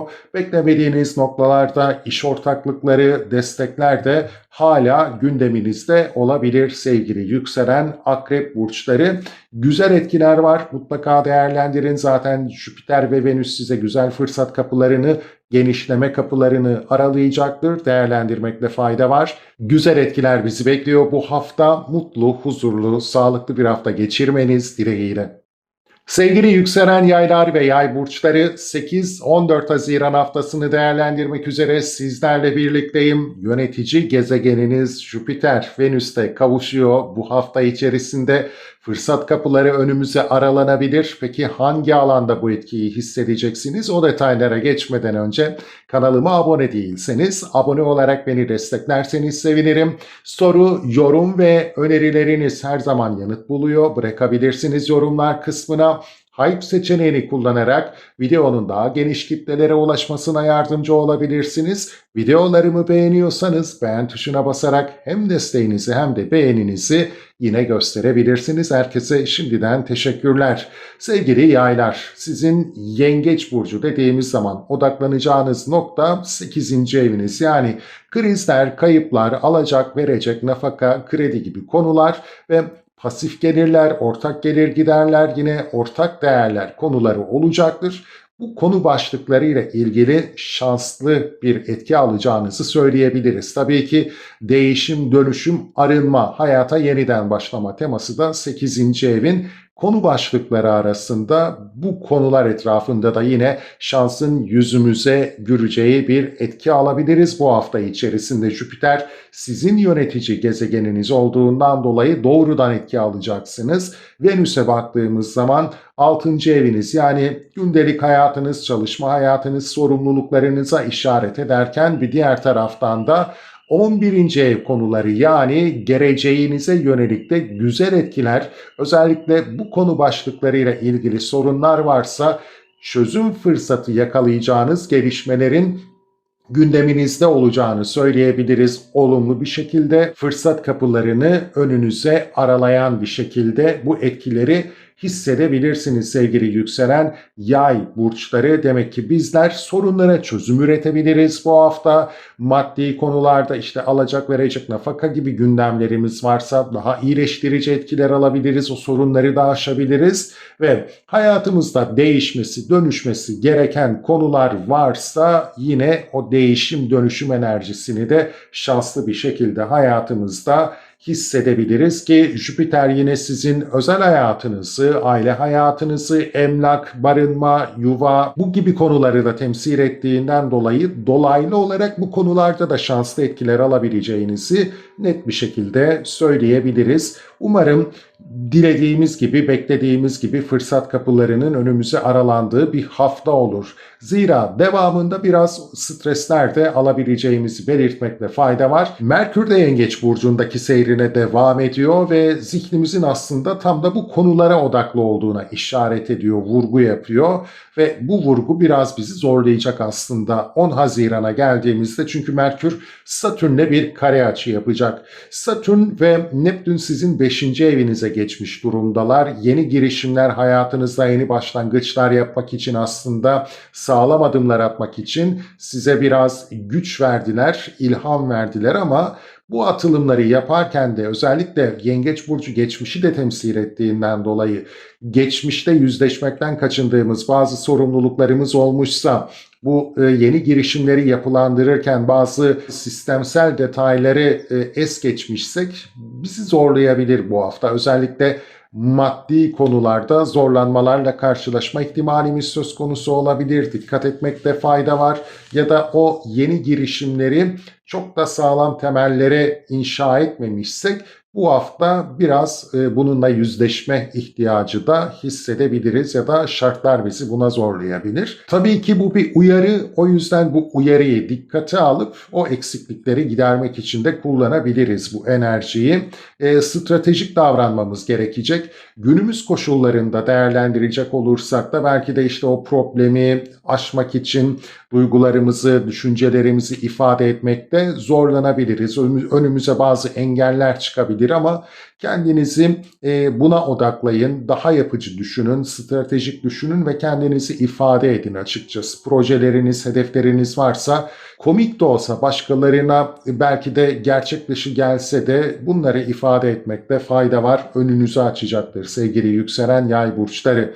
Devamında Venüs ve Kiron karesi yine dikkat çekiyor. Aynı ev konularında, o yüzden işte bizler hayatımızda yeni girişimler yaparken hangi detaylar bizi zorluyor, hangi konular gündemimizde sürekli tekrar ederek geliyor, buna odaklanmamız gerekiyor. Venüs baktığımız zaman sizin geleceğinizi temsil ediyor, gündelik rutininizi, çalışma hayatınızı temsil ediyor. İşte tam da bu konularda bizler geçmişten gelen bazı sorunlara takılmış bir şekilde ilerlemeye çalışıyorsak hayatımızda, buna dur demenin zamanı geldiğini çok net hatırlatacak bize gökyüzü bu hafta ve bu stresle bizler artık bu gidişata bir dur deme ihtiyacında olacağız. Aksiyon almakta fayda var bu noktada da.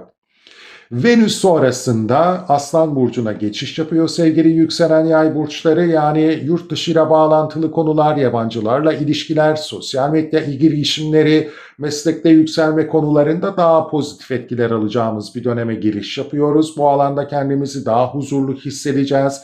Yabancılarla ilişkilerimiz daha belki de akışında daha uyumlu, daha anlayışlı bir şekilde ilerleyecektir. Yurt dışındaki ticari girişimlerimizden belki de daha fazla fazla fayda alabileceğimiz bir dönem olacaktır. Sosyal medya paylaşımlarımızda da yine belki de etkileşimlerimiz, kitlemizle iletişimimiz ve bağ kurma noktasındaki detaylarımızda da olumlu etkiler gözlemleyebileceğiz. Jüpiter zaten sonrasında 9. eve geçeceğinden dolayı da sizler oldukça pozitif bir etki alacaksınız yine bu konu başlıkları çerçevesinde de önümüzdeki günlerde. Mutlu, huzurlu, sağlıklı bir hafta geçirmeniz dileğiyle. Sevgili yükselen oğlaklar ve oğlak burçları 8-14 Haziran haftasını değerlendirmek üzere sizlerle birlikteyim. Gökyüzü bu hafta şans kapısını ardına kadar aralayacak bizlere. Çünkü Venüs ve Jüpiter Yengeç burcunda kavuşacak. Tabii ki sizin karşı eviniz ama bu da demek olacak ki ilişkilerle ilgili, ortaklı işlerle ilgili güzel fırsatlar yakalayacaksınız. Tüm detaylara geçmeden önce kanalıma abone değilseniz abone olarak beni desteklerseniz sevinirim. Soru, yorum ve önerileriniz yanıtlanıyor tarafından her zaman bırakabilirsiniz yorumlar kısmına. Hype seçeneğini kullanarak videonun daha geniş kitlelere ulaşmasına yardımcı olabilirsiniz. Ve videolarımı beğeniyorsanız beğen tuşuna basarak hem desteğinizi hem de beğeninizi gösterebilirsiniz. Herkese şimdiden teşekkürlerimle. Yengeç burcu demek az önce de dediğim gibi bizim ilişki alanımız, ortaklı işlerimiz, rekabetli olduğumuz konular ve yasal konulara işaret ediyor. Venüs ve Jüpiter bu alanda kavuştuğunda demek ki özellikle de yasal konularda bizler güzel bir fırsat yakalayabiliriz. Çünkü Venüs ve Jüpiter tam da yargı ve yargı süreçleriyle ilgili iki gezegen. Bu konularda şans sizden yana olacaktır. Sevgili yükselen oğlak burçları, beklediğiniz sonuçlar ya da belki de sonucuyla ilgili artık bir netleşme beklediğiniz durum söz konusuysa bunu bu hafta gözlemleyebilirsiniz gibi düşünebiliriz. Merkür de zaten bu alanda seyrine devam ediyor. Bununla ilgili de detay vereceğim birazdan ama bu konular bizim odak noktamız olacak. Bunu demeye çalışıyorum bu hafta içerisinde.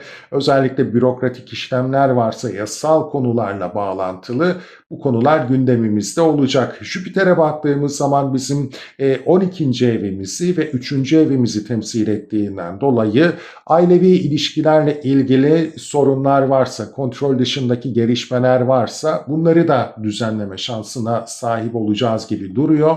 Bir diğer taraftan da kariyerimizle ilgili yapacağımız yeni girişimlerle ilgili de gökyüzü bu hafta bizi destekleyecek de diyebiliriz. Şanslı etkiler gerçekten kapımızı çalabilir bu hafta. Evlilik, ilişki ve bu konular temelinde de toplumsal statümüzü etkileyen konular temelinde de şanslı etkiler, evlilik ve ilişkiyle ilgili şanslı etkiler de kapımızı çalmaya çok açık bu hafta sevgili yükselen oğlak burçları. Bir diğer taraftansa Merkür az önce dediğim gibi yine 7. evimizde seyrine devam ediyor. Demek ki bizim aklımız daha fazla o rekabette olduğumuz konular, yasal konular ve evliliğimiz odaklı ilerliyor. Ancak Satürn'le yapacağı kare açı yani 7-4 ev aksındaki bu kare açı evlilik ve ilişki konusunda da geçmişten gelen bazı konuları gündeme getirebilir. Özellikle bazı sorumluluklarımızı es geçmişsek ya da belki karşımızdaki kişinin yapısını, psikolojisini çok da hesaba katmadan onu belki de bizler biraz gözümüzde daha farklı bir şekilde canlandırmışsak işte o canlandırmanın gerçek yönüyle yüzleşme ihtimalimiz de söz konusu olabilir. Veya evlilik, ilişki, özel hayatı yapılandırırken bu ilişkiye girerken dikkat etmediğimiz ya da kaçtığımız bazı sorumluluklar bugün önümüze bir zorunluluk ya da bir strateji gerekliliği olarak gelebilir.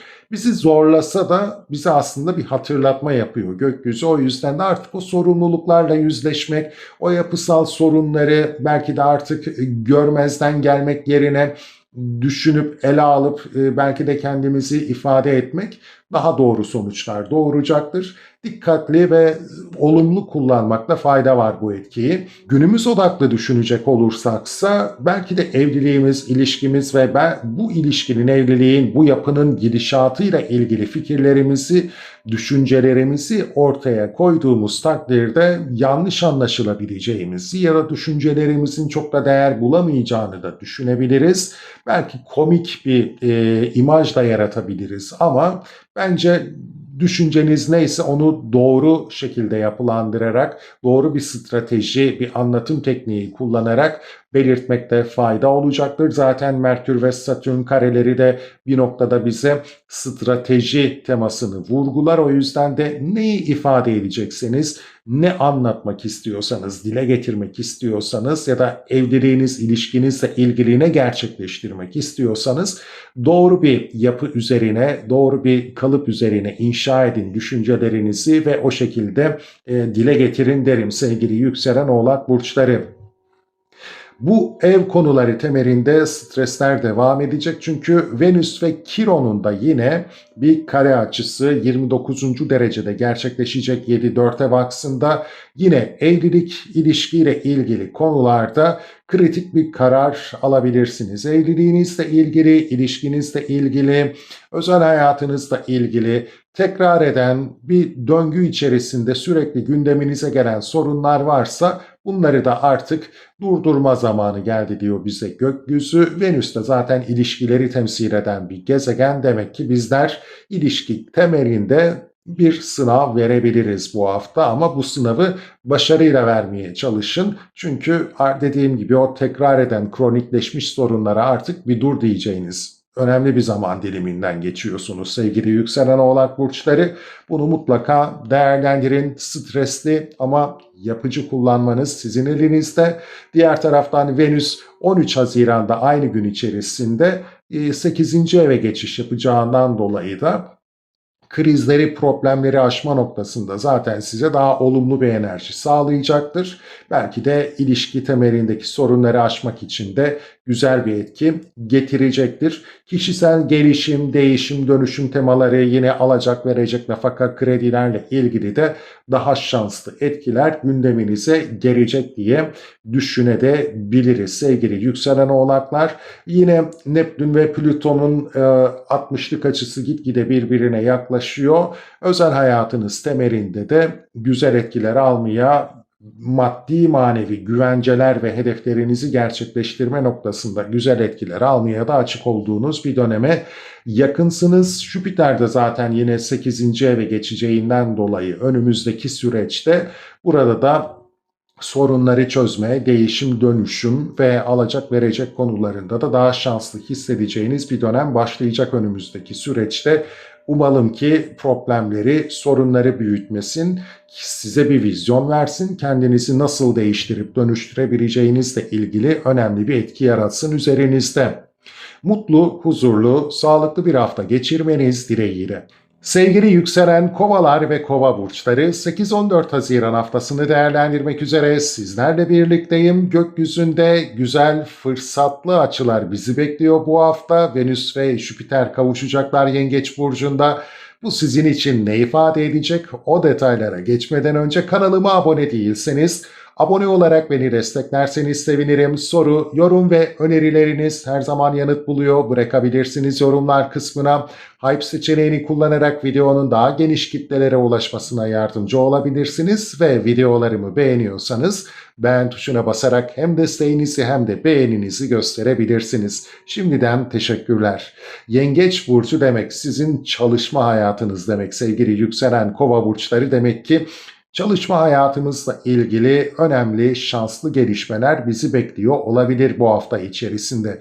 Çalışma arkadaşlarımız, çalışma ortamımız, günlük rutinimiz ve sorumluluklarımızla ilgili zorlandığımız bir süreçten geçiyorsak, fırsat kapıları, şans kapıları bu zorlukları aşmak için önümüze açılabilir bu süreçte. Mutlaka güzel etkiler alabileceğinizi söyleyebiliriz. Özellikle ailevi sorumluluklar, meslekte yükselme, yurt dışı bağlantılı işlerle uğraşıyorsak bu konular temelinde de güzel etkiler alacağımızı, şanslı etkiler alacağımızı söyleyebiliriz. Sağlığınızla ilgili de yine güzel pozitif destekler sizi bekliyor olacaktır. Özellikle bu dönemde sizi stres altında bırakan bazı sağlık sorunlarınız varsa Bunların da iyiye doğru evrildiğini gözlemleyebilirsiniz. Sağlığınızla ilgili de iyileşmeler gözlemleyebilirsiniz. Güzel destekler alabilirsiniz. Özellikle yine gelecekle ilgili projeleriniz temelinde, maddi konular temelinde de şanslı etkiler alabileceğinizi söyleyebiliriz. Çünkü Jüpiter bu ev konularının da yönetici gezegeni olarak karşımızda. İşte o maddi sorumluluklar ve gelecek sorumlulukları temelinde de yine güzel etkilere açık olacağız. Fırsat kapıları, şans kapıları önümüze aralanabilir. Sevgili yükselen Kova burçları. Tabii ki dikkat etmemiz gereken detaylar da var yine bu hafta. Merkür de 6. evimizde seyrine devam ediyor. Demek ki odak noktamız sağlığımız, sorumluluklarımız, çalışma hayatımız. Bir diğer taraftan da belki de yeni girişimlerimiz gündemde. Bunlara odaklanmış olabiliriz. Satürn'le bir kare açısı söz konusu. Özellikle bizler yakın akrabalarımızla bir iş yürütüyorsak, birbirimize bağlı sorumluluklarımız varsa, geçmişte yaptığımız bazı hataların bugün gün yüzüne çıktığını ve bunlarla yüzleşmemiz gerektiğini gözlemleyebiliriz. Dikkat etmemiz gerekecektir. Stratejik bazı hatalar kendini bugün gösterebilir. Özellikle bu hafta yani. Bu da 10 Haziran demek olacak. 10 Haziran'da o ilişkilere dikkat etmekte fayda var. Yine çalışma arkadaşlarımızla ilişkilerimiz, kurduğumuz bağlantılar, iş bağlantılarıyla ilgili de aynı şekilde düşünebiliriz. Geçmişte iş bağlantıları ve iş ilişkileri konusunda bazı stratejik hatalar yapmışsak ama bunları biraz görmezden gelmişsek yüzleşme zamanı bu hafta 10 Haziran'da olabilir. Dikkat etmekte fayda var ve yine belki de kendimizi bir noktada günümüz koşullarında da dile getirmek istiyorsak, yapısal bazı sorunlar olduğunu düşünüyorsak ve bunları dile getirme ihtiyacı duyuyorsak geri adım atmamamız bizim için daha yararlı olacaktır. Çünkü anlaşılmakta zorlanacağımızı düşünerekten kendimizi ifade etmekten kaçınabiliriz ama bence İyi planlayıp, iyi düşünüp tartıp düşüncelerimizi, duygularımızı dile getirmekte fayda olacaktır. Yapıcı bir adım atacaksınız çünkü iş ilişkileri açısından bunu mutlaka değerlendirin. Gökyüzü zaten bunu yapmanız için sizi harekete geçirmeye çalışıyor.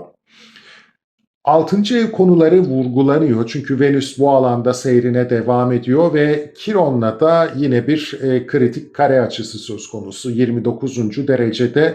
Az önce dedim yani kardeşlerimizle, yakın akrabalarımızla ilişkilerimiz, sorumluluklarımız ve bu alanda bir bağımız varsa ancak bu konular bizi geçmişten günümüze kadar kronik bir sorun gibi takip ediyorsa ardımızdan artık bu takibi sonlandırma zamanı geldiğine işaret edecek gökyüzü.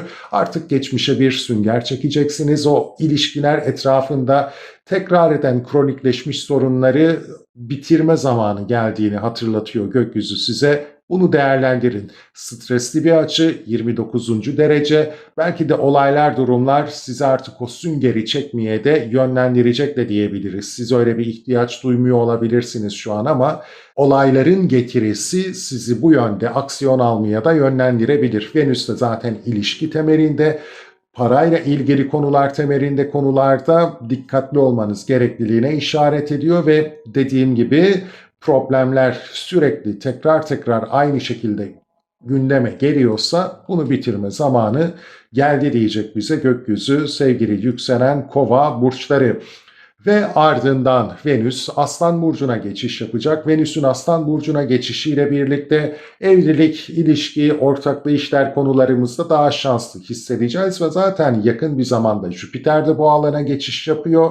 Demek ki evlilik, ilişki, ortaklı işler, rekabetli olduğumuz konularla ilgili bizler oldukça şanslı bir döneme giriş yapacağız sevgili yükselen Kova burçları.